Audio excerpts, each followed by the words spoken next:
Gemini.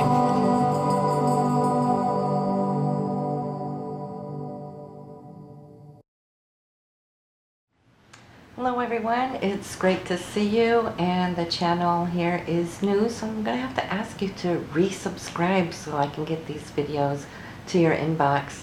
And before we start the forecast, let me just update you that your monthly recorded audio scopes are up, and also your daily scopes. And thank you for all the great feedback on that. It is for a limited time free for you to go listen every single day. So just go to the website here and you can see what is up on a daily basis. Let's go to your forecasts.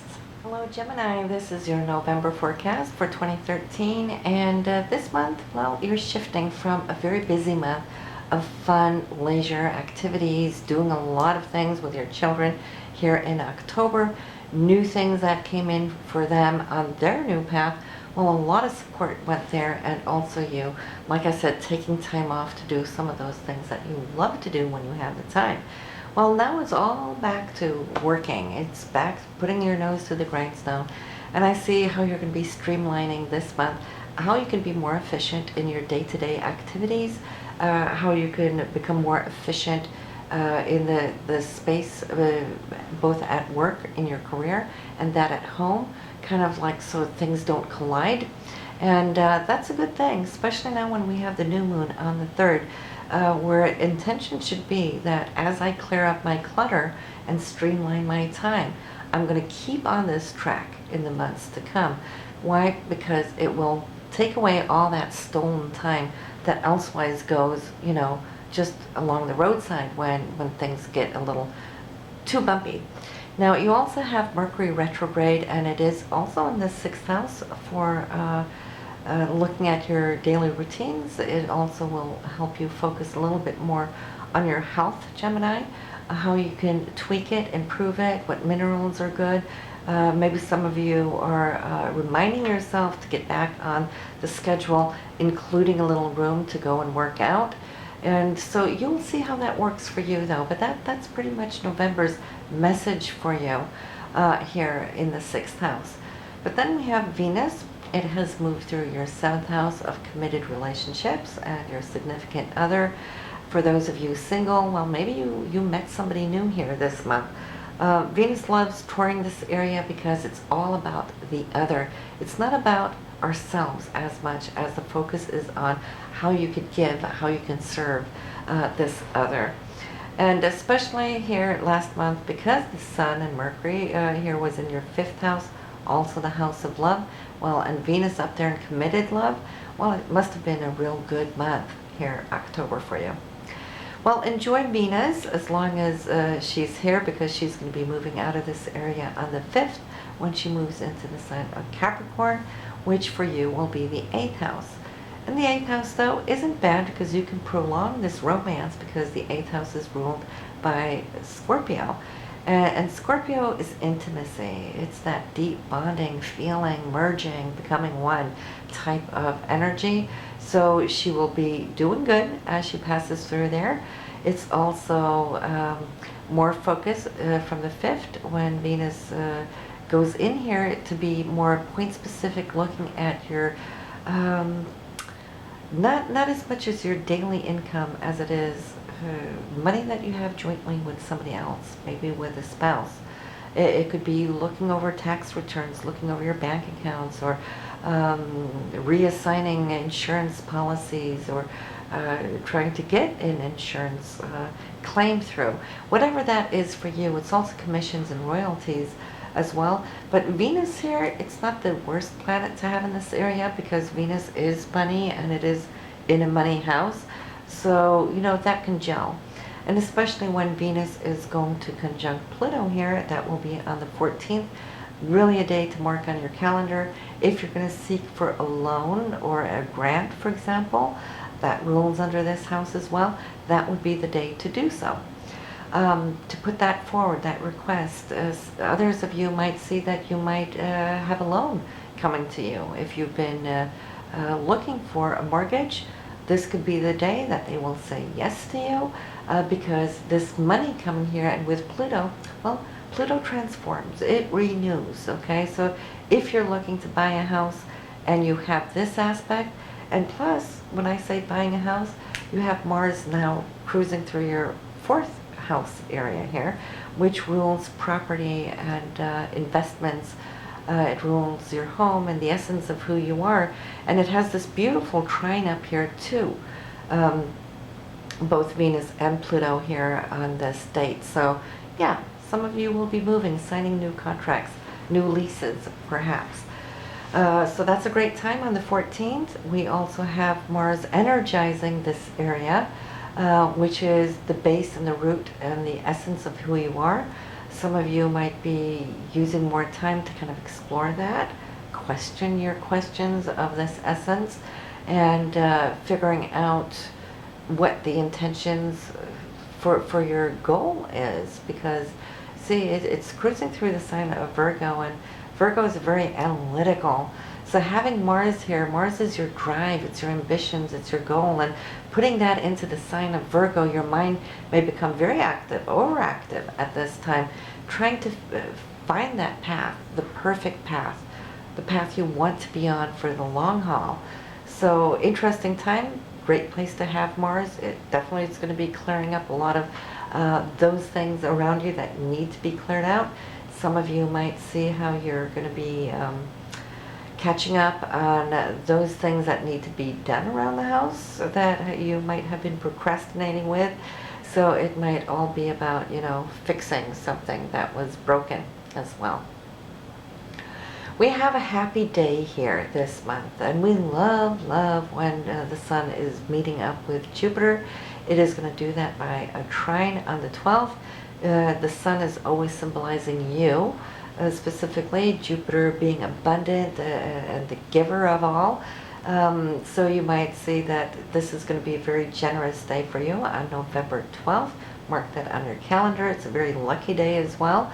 And for you, this is all going to be between here, your 6th house and also that of the 2nd house. So it could be money for you. Jupiter is in your money house, your income house. So some of you might just hear about a raise, you know, or getting some included benefits, insurance benefits through your employer.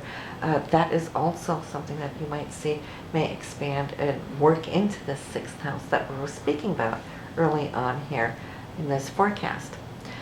We have a full moon for you. This month it's going to be in your 12th house, Gemini. So you will see that your emotions are going to run really full, especially because it's a water house, and water is our emotions, and we got Venus up there as well, doing its thing. So yeah, it's going to be interesting to see how it's going to pan out for you, but you might just see that your dreams might be a little bit more activated here under the full moon. That's going to be November 17th.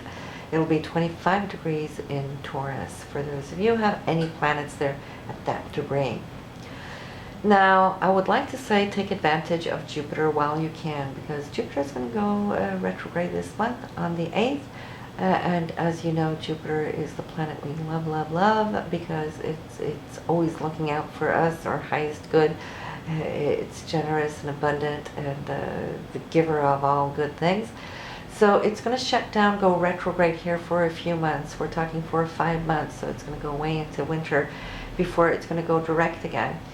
So many of you have had benefits. You've seen how this area of your income has been growing throughout this time over these last few months from springtime, and it has really benefited you in so many ways. When she goes retrograde, doesn't necessarily mean that it's going to shut off your income stream, by no means. But what it does mean, it's going to be a time for you to reflect on how good this period has treated you, you know, and to look at those things that we need to be grateful for when we receive those gifts, so that they can continue to stream on. It's also going to remind you to pay things forward, because as we expand and as we receive gifts, blessings, white light, and so forth, we want to pay it forward to those around us. So that might be where you will see this Jupiter retrograde may be working for you. And then we have Neptune going direct. That will be on the 13th, so they're pretty close here. The planets are shifting. Neptune for you is your 10th house of career. You will feel, if things have felt like it's been a little bit of sleep over the last 4 or 5 months, well, that was Neptune kind of shutting down on vision, okay?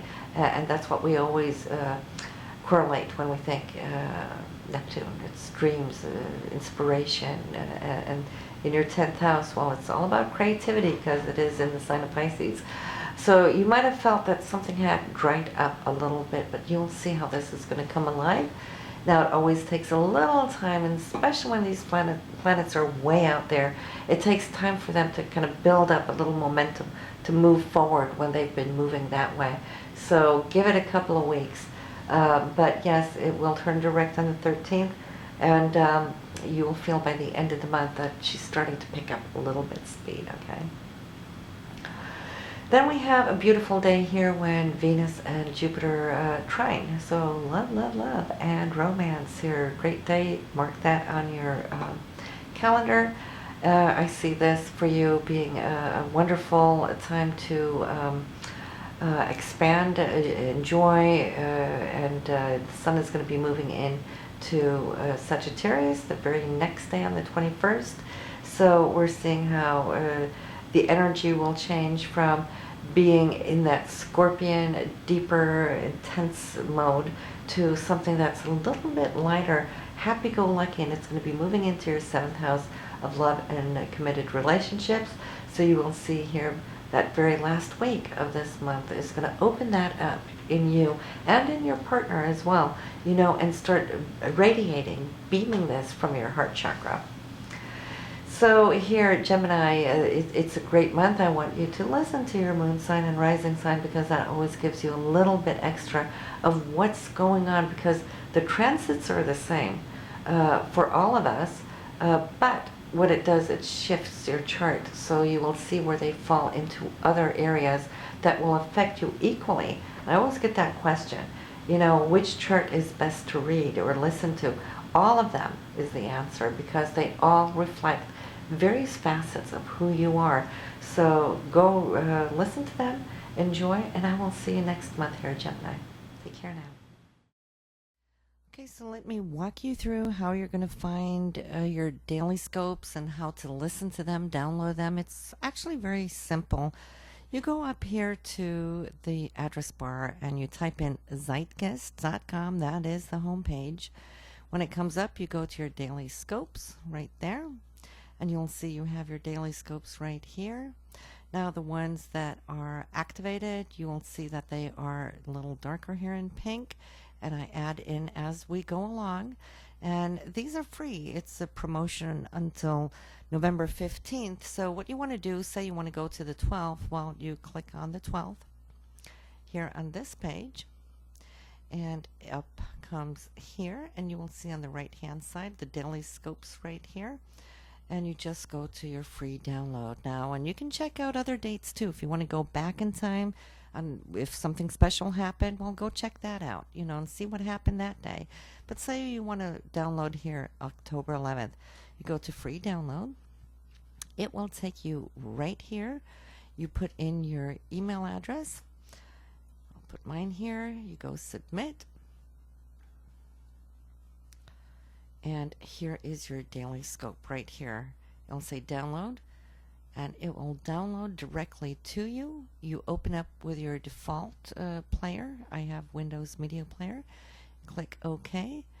Up comes your file, and you will be able to listen to it immediately. It's just waiting here as it's uploading that file. And why is it taking a little bit? Let me just do that again. Open. There we go.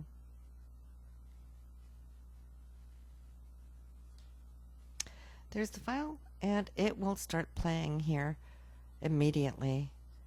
And you can just listen through it, and it goes. They're probably mainly between 5 to 8 minutes. This one here is 5 minutes, but yeah. So you can listen to it. You can go back. You can listen to another date. You can come back every day. It is a free thing for right now, and if you would like to share this with your friends, go ahead and send them this link that I have here on Daily Scopes. I made a mini URL here, and you can just copy and paste this oops, right there, and send that to your friends. And I will see you next month.